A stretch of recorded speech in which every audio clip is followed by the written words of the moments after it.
സിദ്ധാർത്ഥിന്റെ മരണത്തിൽ അന്വേഷണം നടത്താൻ CBI എത്തുന്ന വാർത്തകൾ പുറത്തു വരുമ്പോഴും സിദ്ധാർത്ഥിന്റെ കുടുംബത്തിന്റെ പരാതി പൂർണ്ണമായും പരിഹരിക്കപ്പെട്ടുവെന്ന് പറയാനാകില്ല. തുടക്കം മുതൽ തന്നെ സിദ്ധാർത്ഥിന്റെ മാതാപിതാക്കൾ മകന്റെ മരണത്തിൽ മുഖ്യ പ്രതിസ്ഥാനത്ത് നിർത്തുന്ന ഒരാളാണ് സിദ്ധാർത്ഥിന്റെ ഉറ്റ സുഹൃത്തും കോളേജിലെ വിദ്യാർത്ഥിയുമായിരുന്ന അക്ഷയ്. പൂക്കോട് വെറ്റിനറി സർവകലാശാല വിദ്യാർത്ഥി സിദ്ധാർത്ഥിന്റെ മരണത്തിൽ ആന്റി റാഗിംഗ് സ്ക്വാഡിന്റെ നിർണായക റിപ്പോർട്ടിലും അക്ഷയ് എന്ന വിദ്യാർത്ഥിക്കെതിരെ പരാമർശമില്ല. റാഗിംഗ് സ്ക്വാഡ് സിദ്ധാർത്ഥിന്റെ വീട്ടുകാരുടെ മൊഴി എടുത്തിരുന്നില്ല. ഈ സാഹചര്യത്തിൽ കുടുംബം അക്ഷയ്ക്കെതിരെ നിലപാട് കടുപ്പിക്കുകയാണ്. രണ്ടുപേരാണ് ഈ കേസ് അട്ടിമറിക്ക് പിന്നിൽ നിന്നത്. ഇടുക്കിയിലെ ആശാൻ എന്ന് വിളിക്കുന്ന രാഷ്ട്രീയ നേതാവായിരുന്നു ഒരാൾ. മറ്റൊരാൾ പോലീസ് കമ്മീഷണർ ഓഫീസിലെ മിനിസ്റ്റീരിയൽ ജീവനക്കാരി.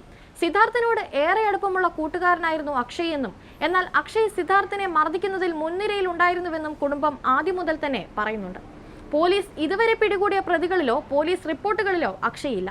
ഇപ്പോൾ പുറത്തു വന്നിരിക്കുന്ന ആന്റി റാഗിംഗ് സ്ക്വാഡിന്റെ റിപ്പോർട്ടിലും അക്ഷയുടെ പേരില്ലാത്തതിൽ സംശയം പ്രകടിപ്പിക്കുകയാണ് സിദ്ധാർത്ഥിന്റെ അച്ഛൻ ജയപ്രകാശ്. ഇടുക്കിയിലെ പ്ലാന്ററുടെ മകനാണ് അക്ഷയ്. ഇയാളുടെ അച്ഛന് ഉന്നത രാഷ്ട്രീയ ബന്ധങ്ങളുണ്ട്. ഇതിനൊപ്പമാണ് സിദ്ധാർത്ഥിനെതിരെ വ്യാജ പരാതി കൊടുത്ത പെൺകുട്ടിയുടെ അമ്മയുടെ ഇടപെടൽ. കമ്മീഷണർ ഓഫീസിലെ ഉദ്യോഗസ്ഥയായ ഇവർക്കും പോലീസിൽ ഉന്നത ബന്ധങ്ങളുണ്ട്. അക്ഷയ് കേസിൽ സാക്ഷിയല്ല. അക്ഷയ്ക്ക് ഇതിൽ പങ്കുണ്ട്. അക്ഷയ് പ്രതി തന്നെയാണെന്നും സിദ്ധാർത്ഥിന്റെ അച്ഛൻ ആവർത്തിച്ച് പറയുന്നുണ്ട്. മകനോട് ഏറെ അടുപ്പമുണ്ടായിരുന്ന കൂട്ടുകാരൻ, അവന് മർദ്ദനമേറ്റിരുന്നപ്പോഴും ഫോണിൽ തങ്ങളോട് സംസാരിച്ചയാൾ. എന്നാൽ മകൻ മരിച്ചതിന് ശേഷം അയാളെ കണ്ടിട്ടോ ഫോണിൽ സംസാരിച്ചിട്ടോ ഇല്ലെന്നും ജയപ്രകാശ് നേരത്തെ വ്യക്തമാക്കിയതാണ്. സിദ്ധാർത്ഥിന്റെ അമ്മയും പലപ്പോഴായി ഇതേ പേര് ആവർത്തിച്ച് പറയുന്നുണ്ട്. അക്ഷയെ ആരൊക്കെയോ ചേർന്ന് സംരക്ഷിക്കുന്നുവെന്നാണ് ഉയരുന്ന ആരോപണം. നിലവിൽ അക്ഷയ് എവിടെയാണെന്നത് വ്യക്തമല്ല. സിദ്ധാർത്ഥിനെതിരെ ട്രെയിനിലടക്കം കൊലപാതക ശ്രമം നടന്നുവെന്നാണ് വ്യക്തമാകുന്നത്. ഈ സാഹചര്യത്തിലാണ് ഇനിയുള്ള CBI അന്വേഷണം നിർണായകമാകുന്നത്. ആ പെൺകുട്ടിയിലേക്കും സിദ്ധാർത്ഥിന്റെ കൂട്ടുകാരനിലേക്കും അന്വേഷണം എത്തും.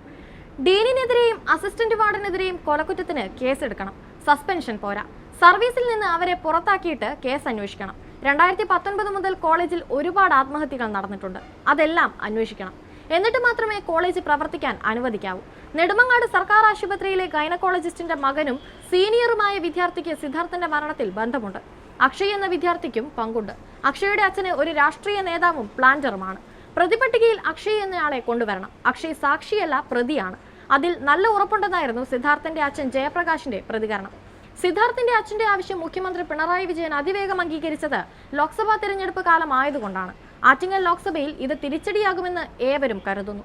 CPM അതുകൊണ്ട് തന്നെ CBI അന്വേഷണത്തെ അനുകൂലിച്ചു.